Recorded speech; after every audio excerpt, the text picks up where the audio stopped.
uwi, pababa kasi, kaya hindi ko masyadong kunti lang yung liwanag. Ibig sabihin ko ang ahas talaga pumulupot na sa binti mo. Ay, oo.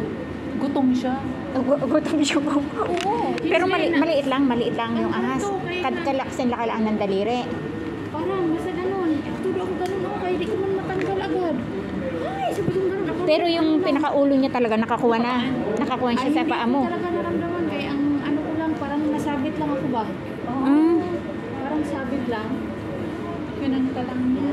Mabuti hindi niya. Nasaktan siya siguro, kaya... Pero parang pumaga ng konti ang paa mo, hindi ka? Hindi ba pumaga? Hindi man namaga.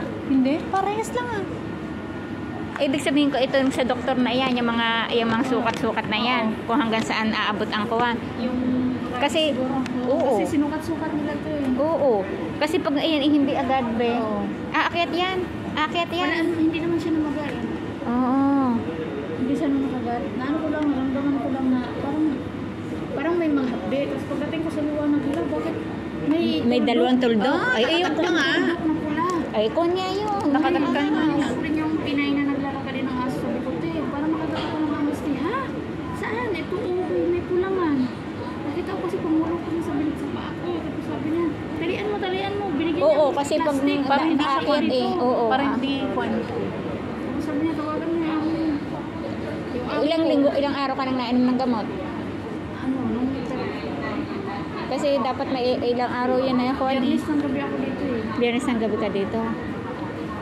Second dose ko sa Oo, tutuloy-tuloy mo. 9/27. Tutuloy-tuloy mo ang kuwan, ang turok mo, ang injection para... Ilang kwan yan, vaccine? Tatlo Tatlong yan vaccine? pala. Ilang ml? 5 Kwan lang siya. Maliit lang. Hindi siya kwan. Pero lang delikado ang sasabihin walang kuwan ang ahas. Walang ahas na... Loko-loko sila. Wala daw. Sabi ng doktor. Sabi ng doktor, kuwan daw ang mga ahas dito. Hindi daw binubuo sa ahas dito. Wow. Ano sa Pilipinas? Yung matatawa. Kasi di ba may Philippine Cobra? Oo. At saka meron yung isang kagat ka lang na talaga. Akala ko sa bahay kasi sa bahay yata hindi nangangagat yung kuwan eh. Yung ahas tulog. Hindi, pag nakasaktan.